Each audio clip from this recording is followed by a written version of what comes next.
They deleted me from the family photos, until they won an all-expenses-paid trip to the most expensive resort on Earth. The Bell 505 slices through the Dubai morning like a black blade. 45 degrees Celsius, the kind of heat that makes the air shimmer and bend. The rotors whip the desert into a storm of gold dust as the helicopter settles onto the private helipad of Aurora Maris, a $500 million palace of glass and pearl rising straight out of the sand. The door slides open. I step out in white linen and sunglasses, hair whipping across my face. 5,000 people below, press influencers, sheikhs, CNN live trucks, all waiting for the mysterious billionaire founder no one has ever seen in person. They think they're here for a resort opening. They have no idea they're about to watch a funeral for a past I buried 12 years ago. I don't wave, I don't speak. I just smile, small, calm, lethal, and let the cameras do the rest. Cut. 12 years earlier. Houston, Texas. August 2012. A tropical depression is drowning the city. Rain hammers the roof of the River Oaks mansion like it's trying to wash the whole place away. I'm 23, soaked to the bone, dragging a single Samsonite down the driveway while thunder cracks overhead. Lightning flashes, and for one split second the wet asphalt reflects the house I grew up in. 6 bedrooms, 3 stories, zero mercy. Behind me the front door slams. Final. Permanent. My father's voice still rings in my ears. If you walk out that door tonight, Elizabeth, you're dead to this family. I keep walking. The wheels of the suitcase squeal against the flooded pavement. Water soaks my jeans up to the knees. I don't look back. I can't. Because if I do, I'll see my mother standing at the window, hand pressed to the glass, tears mixing with the rain, too afraid to open the door. I was supposed to come home from Vanderbilt and slide neatly into Harper Holdings, Daddy's logistics and real estate empire, built on fracking money and Texas bravado. I was supposed to marry the right boy, host the right gala, smile for the society pages. Instead, I told them I wanted to build my own thing. Boutique hotels. Sustainable. Mine. My father laughed, once sharp as a gunshot. You'll be back in 6 months begging for a desk. I haven't begged for anything since. That night, I slept in the Greyhound station off I-10 because every hotel in the city knew the Harper name and knew better than to take my card. The next morning I bought a one-way ticket to Nashville with the last $412 in my checking account. 12 years of silence later, here I am. The desert wind rips at my jacket as I take the 3 steps down from the skid. The crowd roars, but I only have eyes for one row behind the velvet rope. There they are. Grant Harper, tall, silver-haired, still wearing the same Rolex Submariner he had when he threw me out. Diane Harper, pearls, perfect posture, clutching a champagne flute like it might float her away. Logan Harper, my little brother, 21, then 32, now mouth actually open like a fish. They don't recognize me at first. 12 years is a long time. I'm no longer the soaked college girl in a Vanderbilt hoodie. I'm the woman on every Forbes cover they refuse to read. The MC's voice booms across the dunes. Ladies and gentlemen, the founder and CEO of Harper Co. Elizabeth Harper. 5,000 people cheer. 3 people go dead silent. My mother's glass slips from her fingers and explodes against the marble. My father's face drains of color so fast I think he might drop. Logan just stares like someone unplugged him. I keep walking. Heels clicking. Heart steady. I stop 2 feet in front of them, close enough to smell my mother's old Chanel No. 5, the same one she wore the night she let the door lock behind me. I still don't say a word. Sometimes revenge doesn't shout. Sometimes it just lands quietly on a helipad in 45-degree heat and smiles. And right now, the silence is deafening. August 2012. Houston, Texas. The air is so thick you can chew it. A tropical storm is parked over the Gulf, dumping sheets of water that turn the manicured lawns of River Oaks into shallow lakes. Inside the Harper house, the air conditioning fights a losing battle against the humidity and the rage. I'm 23, still wearing the navy graduation dress I'd had on under my gown at Vanderbilt 3 months earlier. My heels click across the Italian marble as I walk into the dining room for what I think is a celebratory welcome home dinner. Grant Harper sits at the head of the table like it's a throne. Navy blazer, open collar shirt, Rolex glinting every time he lifts his bourbon. My father made his first million moving frac sand during the shale boom, his second billion warehousing Amazon's returns. Money came fast, loud, and Texas proud. Subtlety is not a Harper trait. Diane Harper, my mother sits to his right, pearls tight at her throat, the 1,988 Miss Texas crown still haunting her smile. She's already 3 Chardonnays in the only way she survives these dinners. Logan 21 home from UT Austin for the weekend lounges at the far end in his Longhorns cap, thumbs flying over his phone. Golden child. Starting quarterback. Zero expectations except to be exactly what Dad wants. Dad doesn't even look up from his iPad when I sit. Glad you're finally home, Elizabeth. We're putting you in corporate strategy. Monday 9 sharp. You'll shadow Trey until you learn the ropes. It isn't a discussion. It never is. I set my fork down. The clink is soft, but the room goes still anyway. Daddy, I'm not coming to work for Harper Holdings.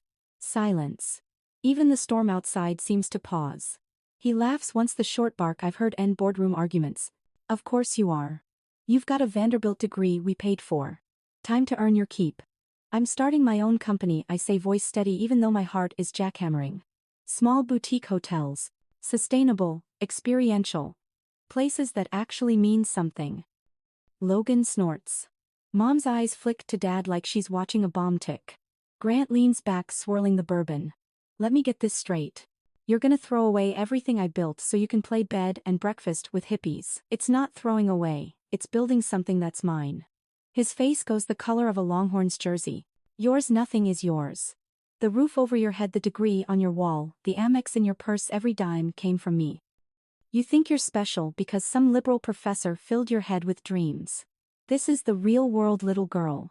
I feel the heat crawling up my neck, but I don't back down.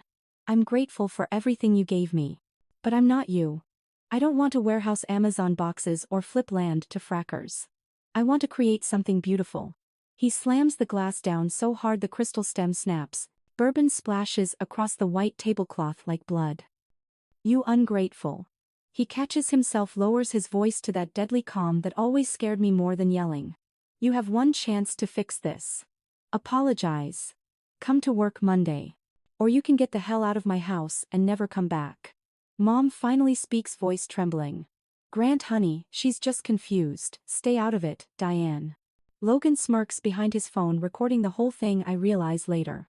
I stand up slowly. My chair scrapes like a verdict. I'm not apologizing for wanting my own life. Dad's eyes are ice. Then you're dead to this family. As of tonight, Elizabeth Harper no longer exists. Your trust fund, your car, your name on the Christmas card gone. I look at Mom. Tears are streaming down her face, but she doesn't move. She never does. I walk out of the dining room, up the curved staircase into the bedroom that still has my high school pom-poms on the shelf. I throw clothes into the old Vanderbilt duffel, grab my laptop, the envelope with my diploma, the emergency credit card I know will be canceled by morning. Downstairs, thunder shakes the windows. I pause at the front door. Rain is coming sideways. Mom is standing in the foyer now, clutching her pearls like a lifeline. Mom, I whisper. Open the door with me. Please. She steps forward, 1 step, 2, then stops. Dad's shadow fills the hallway behind her. She mouths, I'm sorry, so quietly, I almost miss it, then turns away. I pull the handle myself. The storm swallows me whole. I drag the suitcase down the limestone steps, water filling my shoes. The automatic gates are already closing behind me, slow and deliberate like a coffin lid. I don't cry until I'm 3 blocks away, soaked to the skin, standing under a flickering streetlight on Kirby Drive, realizing I have nowhere to go and no one to call. That was the last time anyone in that house ever said my name out loud. Elizabeth Harper was erased. But I was just getting started. The Greyhound drops me in downtown Nashville at 4:17 a.m. with $187 cash, 1 duffel, and a phone that dies the second I step off the bus. August in Tennessee is Houston's evil twin, same wet heat, different accent. I find a studio the size of a walk-in closet above a honky-tonk on Printer's Alley.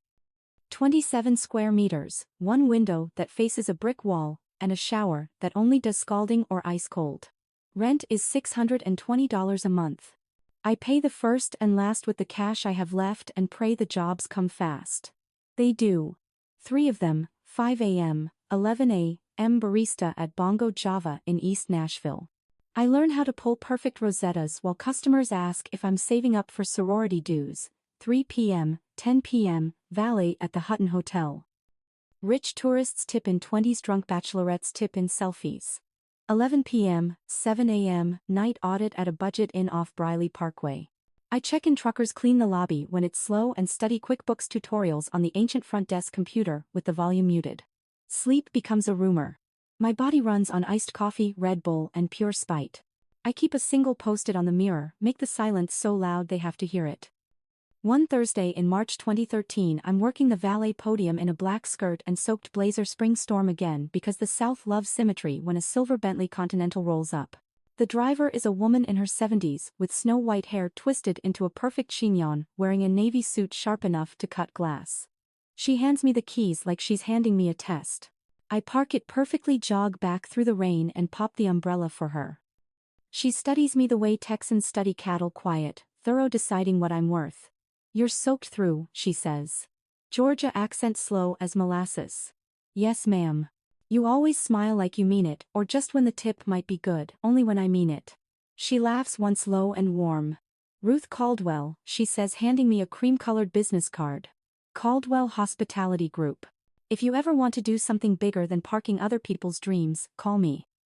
I tuck the card into my bra because my pockets are full of someone else's valet tickets. I don't call. I've learned not to trust miracles in designer suits. 6 months later, I'm night auditing in Atlanta. I moved for the cheaper rent when the lobby phone rings at 2:14 a.m. "This is Ruth Caldwell. You still surviving, darling?" "Barely." "Good. Survival's the best qualification I know. Be at Sweet Auburn Curb Market tomorrow 10 a.m. Bring comfortable shoes." I show up in the only blazer I own that isn't stained with coffee. Ruth is drinking coffee from a paper cup, looking like she owns the whole market. She slides a folder across the table. 12-room motor court off Moreland Avenue. Built 1957. Roof leaks, pools green, half the neons burnt out. Bank wants it gone. I bought it yesterday for $180,000 cash. I'll fund the renovation. You run it. We split profits 50-50. You fail, I eat the loss. You succeed, you own 49% the day we turn a profit. Deal. I stare at the grainy photos, cracked stucco, weeds growing through the parking lot, a sign that still says vacancy like a joke. You're insane, I say. No, I'm old, Ruth replies. Doctors gave me 18 months last week. Pancreatic.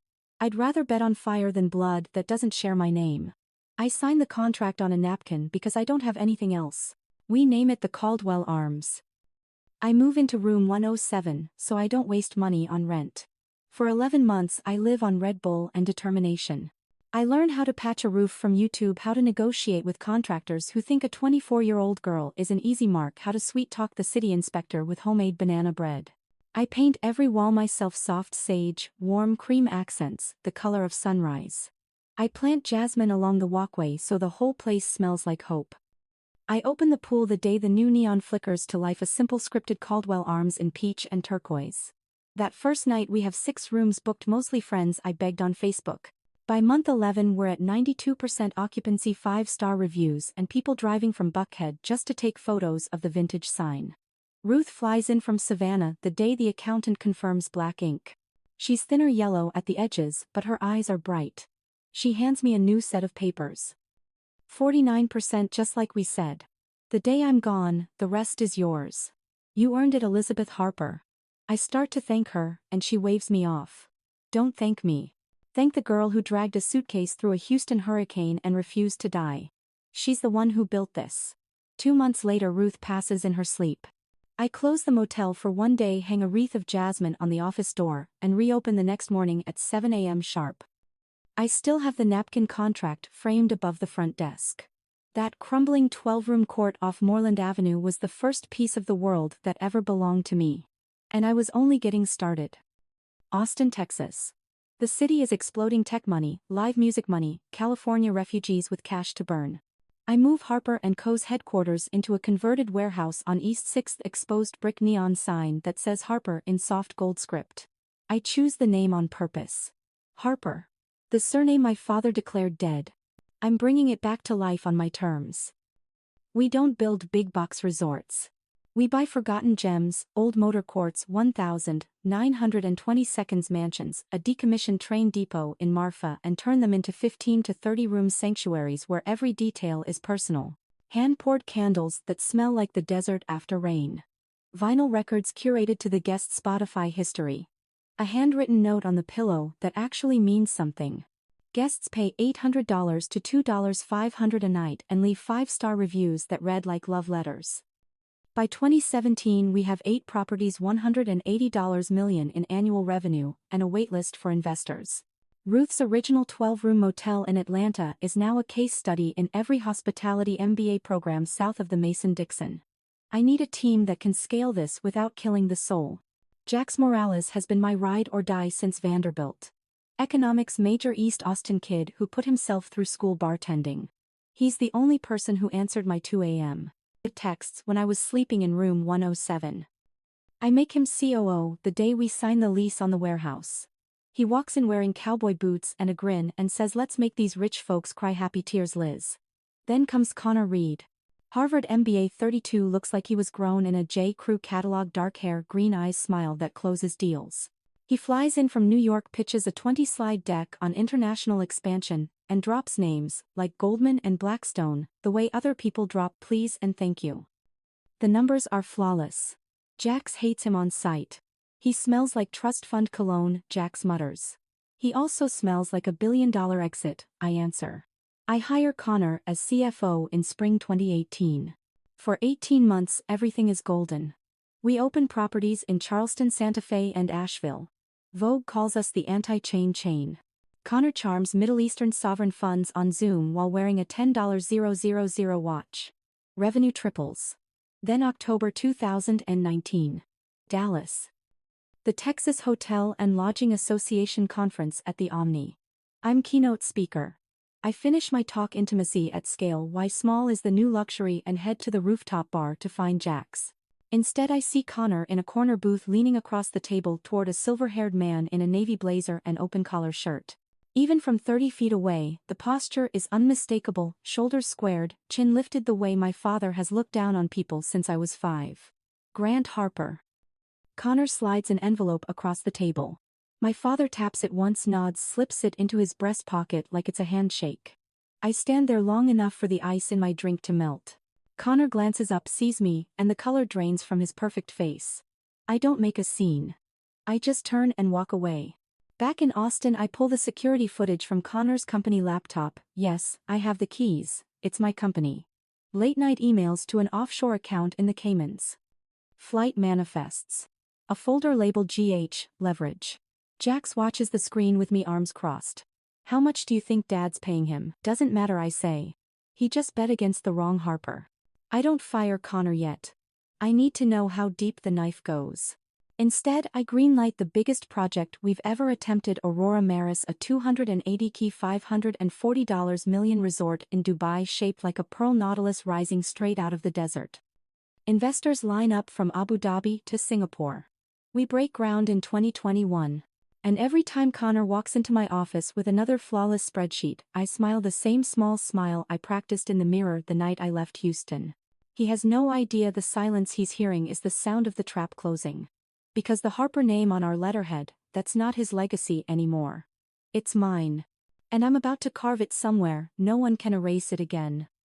Dubai. The first time I see the site in person, the desert is so bright it hurts.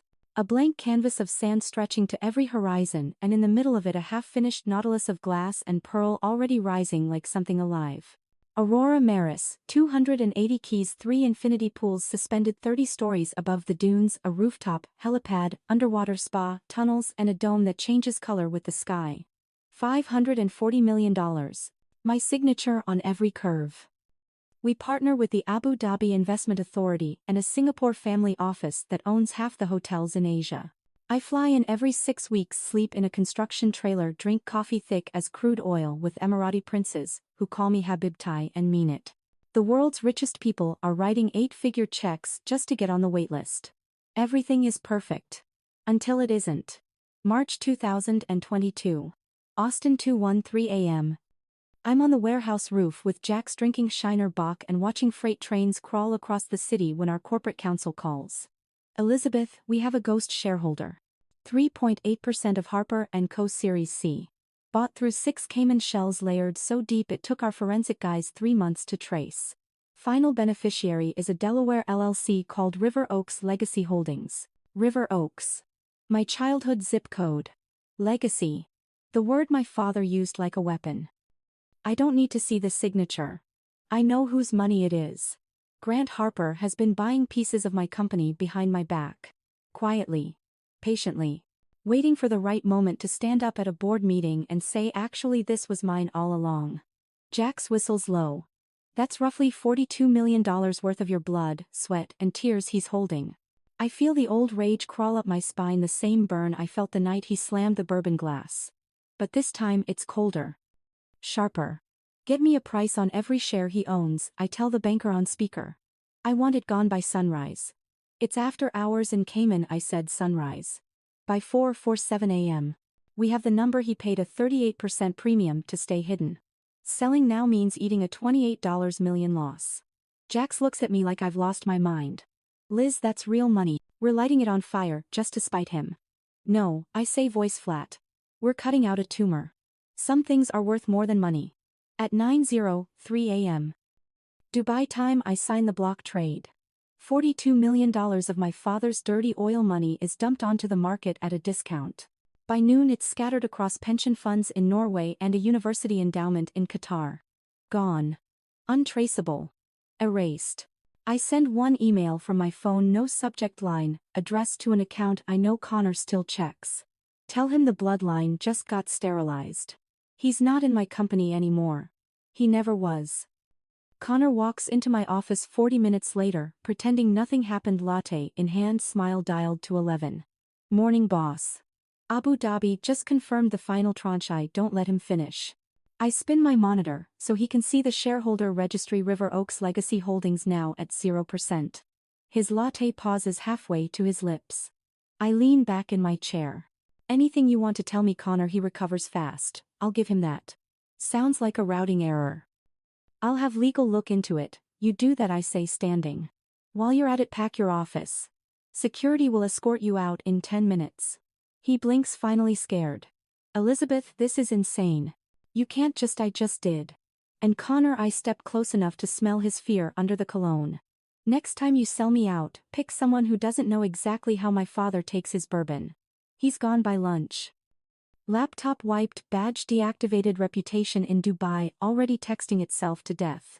Jax finds me on the roof again that night, city lights flickering below us like a million judgmental eyes. You just burned $28 million in one morning, he says, handing me a fresh beer.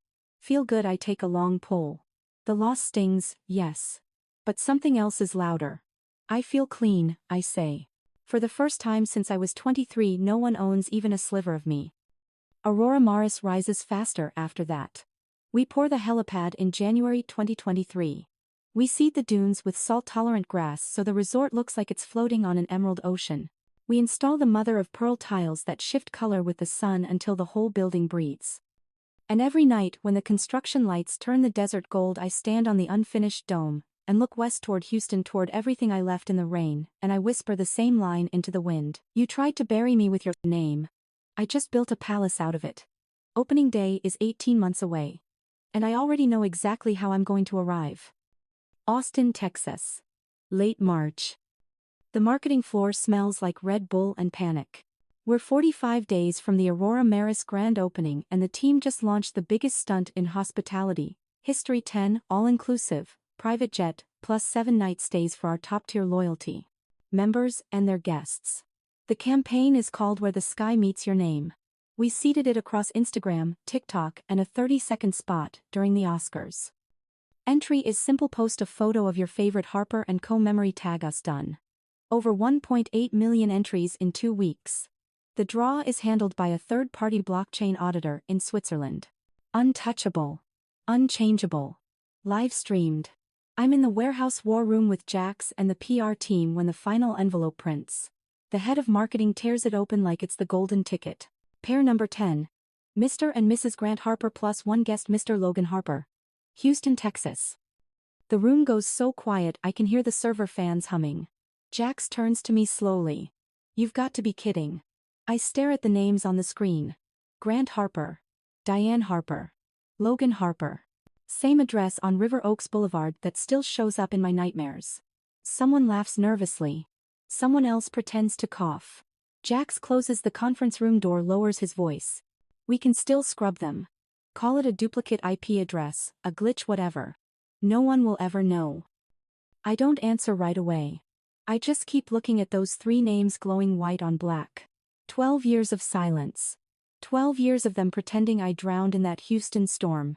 And now the universe with its sick sense of humor has handed me the perfect stage. No, I finally say calm and clear. Let them come. Jax raises an eyebrow so high it nearly leaves his face. Liz, this isn't poetry. This is your family. Exactly. I fold my arms.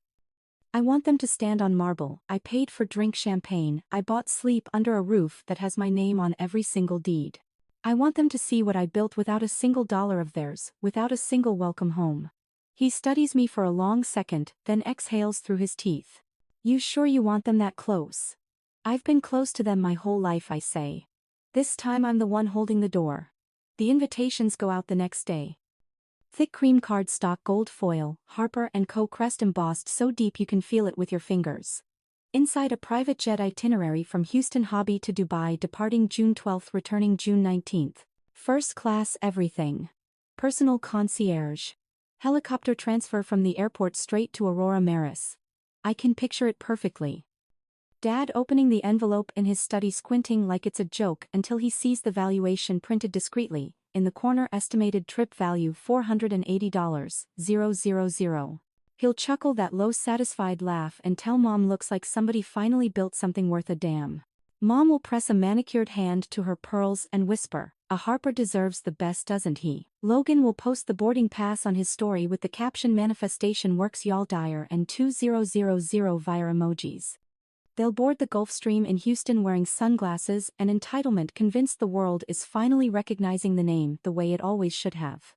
They have no idea the name on the jet, on the resort, on every embroidered towel and chilled bottle of Krug is mine.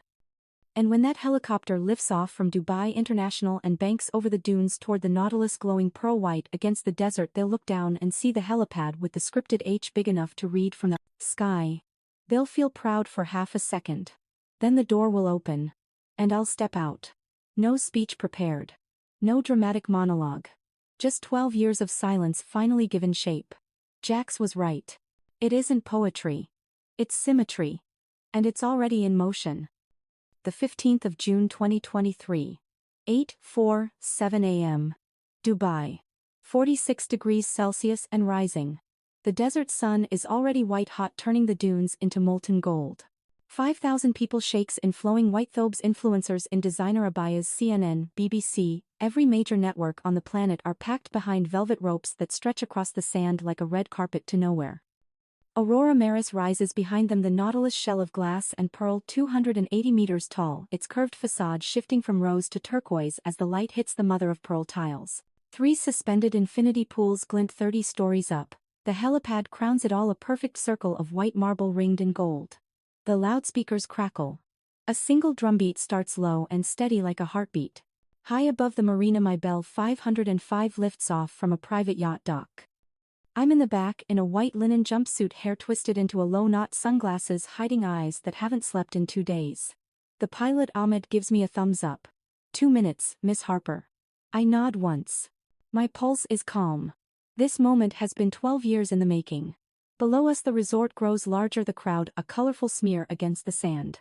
The drumbeat builds. Phones rise like a forest of glass. We bank hard left rotors, slicing the air, and the helipad rushes up to meet us. The downwash kicks up a storm of gold dust that swirls around the ropes like glitter. Cameras go frantic. Touchdown is feather soft. The skids kiss marble. The drum stops. Silence. The cabin door slides open. Hot air slams into me, thick with desert and anticipation. I step onto the helipad, heels clicking once, twice, 3 times. The wind catches the hem of my jacket. I don't smile yet. 5,000 people hold their breath. I walk to the edge of the platform 12 stories above the plaza and finally look down. Front row center, exactly where the VIP list placed them, Grant Harper, navy blazer, despite the heat, arms crossed, surveying the scene like he owns it. Diane Harper beside him, champagne flute trembling in manicured fingers, pearls catching fire in the Sunday. Logan, 32, now taller than I remember, sunglasses pushed up into his hair, mouth half open in bored amusement. They don't recognize me. Not yet. The woman in white linen could be anyone. A celebrity. A royal. Some tech heiress they read about in the Robb report. I let them look. 10 full seconds of pure agonizing non-recognition. Then the MC's voice booms across the desert, clear in 6 languages at once. Ladies and gentlemen, kings and queens of industry, friends from every corner of the earth, please welcome the visionary behind Aurora Maris, the founder and CEO of Harper Co. Elizabeth Harper. The crowd erupts. Fireworks, gold, pearl, and blood red explode above the dome. Confetti cannons shower the sky. And in the front row, 3 statues come to life. Diane's champagne flute slips from her fingers and shatters on the marble in a spray of crystal and foam. Grant's arms drop to his sides, like someone cut the strings. His face drains of color so fast the desert heat can't touch it. Logan's mouth actually falls open, sunglasses sliding down his nose. He looks like a cartoon character who just realized the cliff is gone. I start down the glass staircase that curves from helipad to plaza.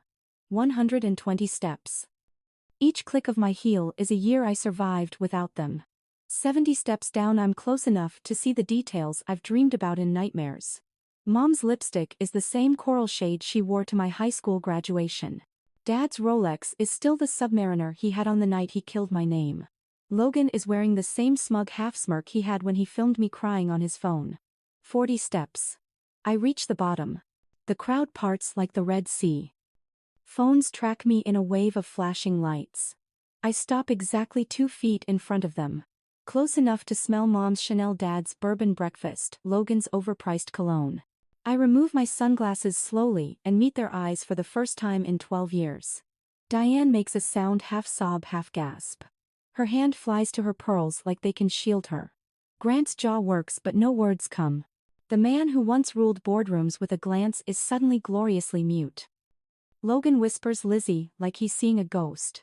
I don't answer any of them.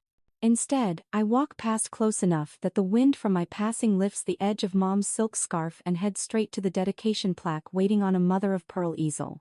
It's 2 meters tall, brushed titanium, already engraved Aurora Maris, opened this 15th day of June, 2023. Elizabeth Harper, founder and CEO. A single Mont Blanc lies beside it on navy velvet. I pick up the pen.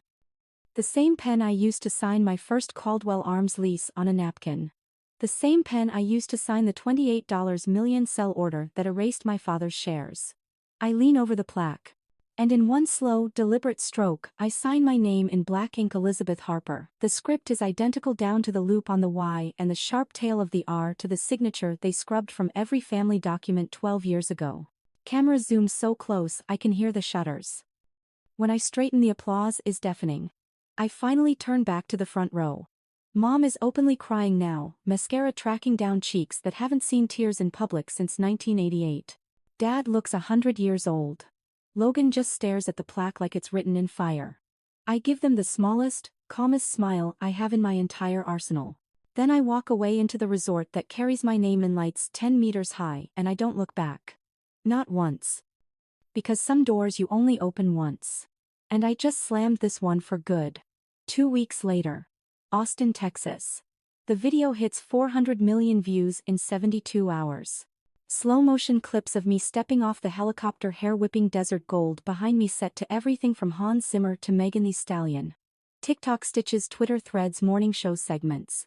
Number helicopter daughter is the #1 trending topic in 47 countries. Memes, reaction videos, conspiracy theories. Someone overlays my face on Iron Man landing on the helipad. Someone else makes a sound called the sound of generational trauma hitting marble. For 10 days, I say nothing. 0 tweets, 0 statements, 0 red carpet quotes.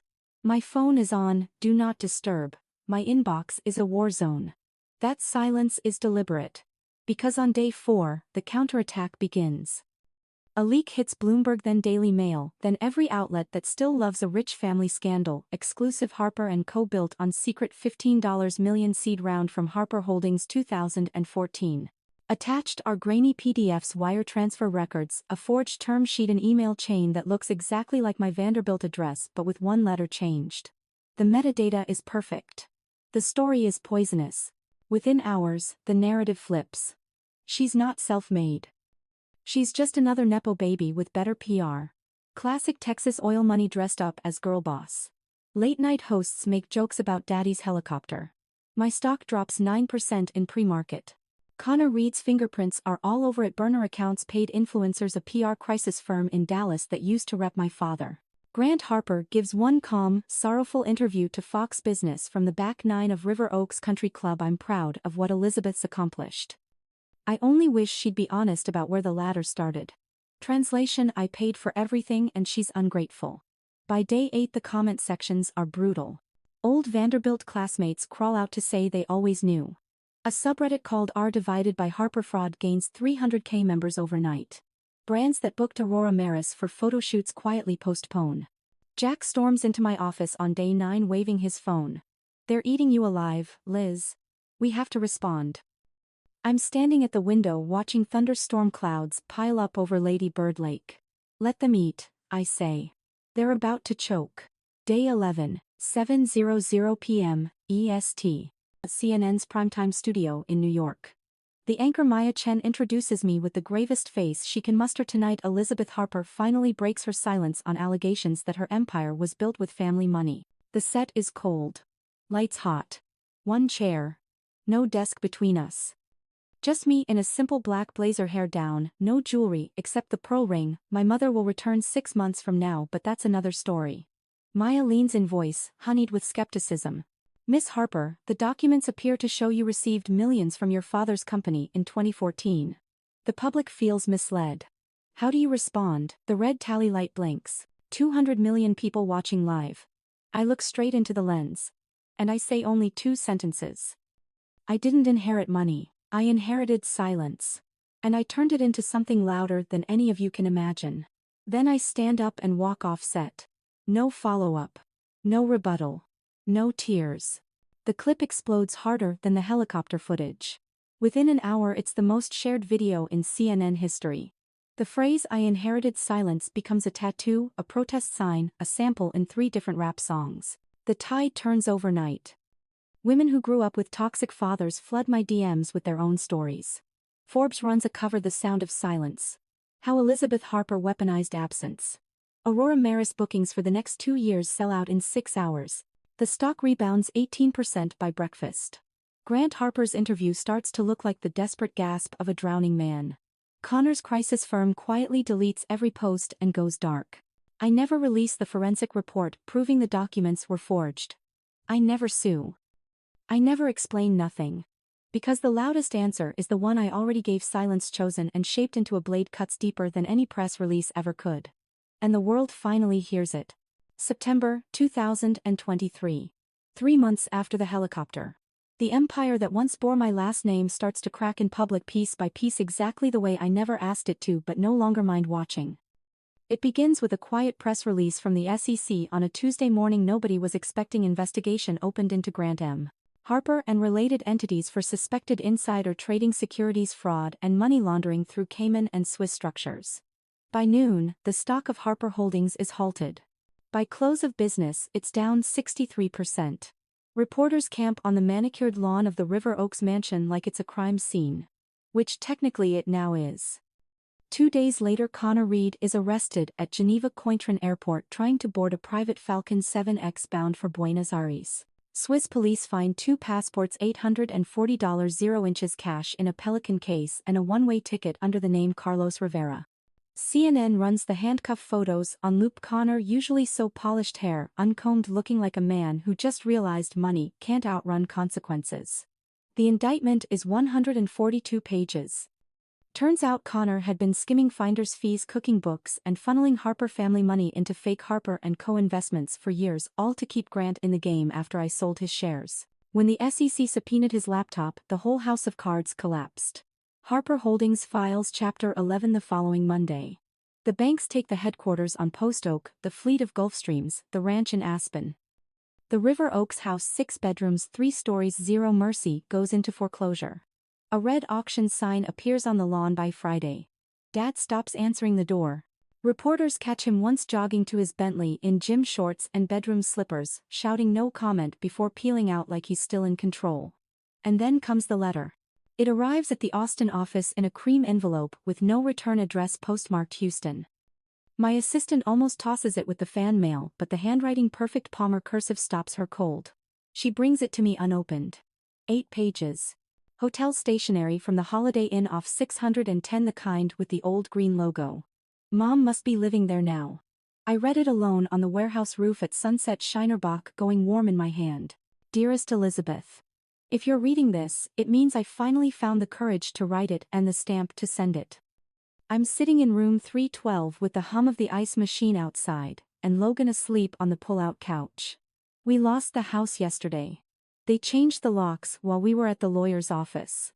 I keep thinking about another door I never opened. I sat on the other side of that door the night you left and let you cry alone. I told myself I was protecting you from his temper. I was protecting myself from losing the life I thought I couldn't survive without. I was wrong about everything. You were 23 and braver than I ever was at 40-something. I should have run with you into that storm. Instead, I chose pearls and silence and the sound of a lock clicking behind my daughter. I see you on every channel now, stepping off that helicopter like you were born in midair. I'm proud, and I'm ashamed in the same breath. Proud of the woman you became. Ashamed it took losing everything for me to admit I helped make you a ghost. There's no apology big enough for 12 years. I know that. I just needed you to know I hear the silence now, and it's deafening. I kept one thing when they took the house. I'll mail it separately if you'll let me. Love always, whether you want it or not, Mom. The last line is smudged. Tears or cheap hotel pen, I can't tell.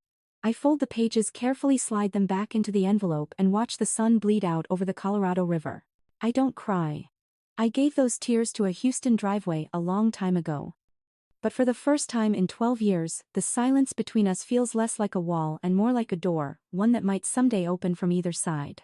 March 2024. Houston, Texas. I haven't driven these streets in 12 years, but the live oaks still arch over River Oaks Boulevard like nothing ever happened. The Rivian R1T is silent black as oil, Texas plates that read simply EH.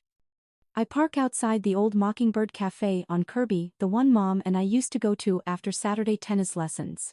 The same cracked leather booth, same smell of burnt sugar and coffee. Diane Harper is already at the corner table, smaller than memory beige cardigan swallowing her frame. No pearls today. She stands when she sees me, then sits again unsure. I walk over. No hug. We're not there yet, maybe never will be. I just nod once. She nods back, eyes wet but steady. She slides a small velvet box across the table. I found this in the safe when they inventoried the house, she says, voice barely above the espresso machine. I took it the night of your 18th birthday party. You were wearing it when you told me you wanted to study hospitality instead of finance. I was ashamed of you that night. I'm ashamed of me now. I open the box. Inside is the single pearl ring on a thin gold band, the one Grandma Harper gave me when I turned 16. Mom had ripped it off my finger in front of 50 guests, hissing that I didn't deserve to wear family jewelry if I was throwing my life away. I slip it on. It still fits. Thank you, I say. It's all I can manage. She starts to speak again, but I shake my head. Later, I tell her. One ghost at a time. The second stop is worse. The River Oaks mansion looks hollowed out. Windows boarded, foreclosure sign half torn in the wind, lawn gone to seed. The gates hang open like broken jaws. I park in the circular drive where I once dragged a suitcase through a hurricane. Grant Harper answers the door himself. No staff left. He's 68 going on 88, hair gone white, shoulders curved inward, wearing an old UT sweatshirt with holes at the cuffs. The man who once filled entire rooms now looks like he's trying to disappear inside one. Elizabeth. My name sounds foreign in his mouth, like he's tasting rust. I step past him into the foyer. The chandelier is gone. Outlines on the wall where the family portraits used to hang, including the one of me at 14 they took down the week I left. We walk to what used to be his study. The leather chairs are still there, cracked and dusty. He sinks into one. I stay standing. He speaks first, voice gravel. I thought control was love. Turns out it was just fear wearing a better suit. I reach into my bag and pull out the last folder I'll ever sign for him, transfer documents for the remaining Voisin 11% of Harper Holdings that somehow survived bankruptcy. Worth about $7 million on a good day. I set it on the desk between us. This is yours again, I say. All of it. I don't want a single share, a single dollar, a single memory that isn't mine to keep or burn. He stares at the papers like they're written in fire. You're giving it back. I never wanted your empire, Dad. I just wanted to not be afraid of you anymore. Silence stretches thick and Houston hot even inside. He finally looks up. Eyes red, defeated human. I'm sorry, Elizabeth. For the noise. For the silence. For every day I let pride be louder than love. I nod once. That's all the forgiveness he's getting today. I walk out the same way I walked in 12 years ago, past the curved staircase, through the foyer, out the front door. Only this time the sky is clear, the driveway dry, and the suitcase I'm carrying is the life I built without him. I don't look back. The Rivian starts without a sound. I pull away from the house that never felt like home and drive toward the interstate pearl ring, catching the Texas sun on my right hand.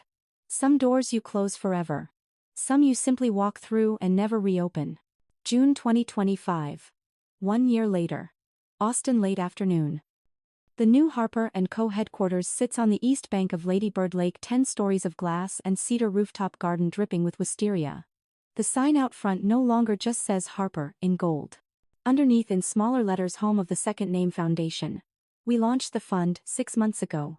Second Name gives seed money, mentorship, and most important, a new legal name to any woman whose family has cut her off for choosing her own life. In the first year we've funded 312 startups, a baker from Lahore whose brothers burned her passport, a coder from Juarez whose father sold her laptop for gambling debts, a single mom in Detroit who lost custody for abandoning tradition. They send me photos of their first storefronts, their first invoices, their first nights sleeping without fear. I keep them in a frame on my desk labeled, louder than silence. Tonight, the rooftop is packed. Former recipients, investors, a string quartet playing Willie Nelson covers. Jax is pouring champagne. Ruth Caldwell's old lawyer flew in from Savannah to cut the ribbon on the scholarship wing named after her. I'm wearing a simple white dress and the pearl ring that finally came home. I slip away from the crowd and walk to the western edge. The Texas sun is bleeding out in violent reds and oranges, the same color it was the night I left Houston. Only now it feels like a celebration instead of a wound. Below me the city hums, food trucks, batwatchers on the Congress Bridge, kayaks cutting gold streaks across the water. Somewhere out there is the girl who once slept in a Greyhound station with $187 and a post-it that said "Make the silence loud." She's still in me, but she's not afraid anymore. My phone buzzes. A text from the pilot: ready when you are, Miss Harper. Dubai run wheels up in 40. I smile. Aurora Maris is fully booked for the next 36 months, but I keep one suite permanently empty. Suite 2801, top floor, 360-degree glass. I fly in every few months just to sit on the balcony at 3 a.m.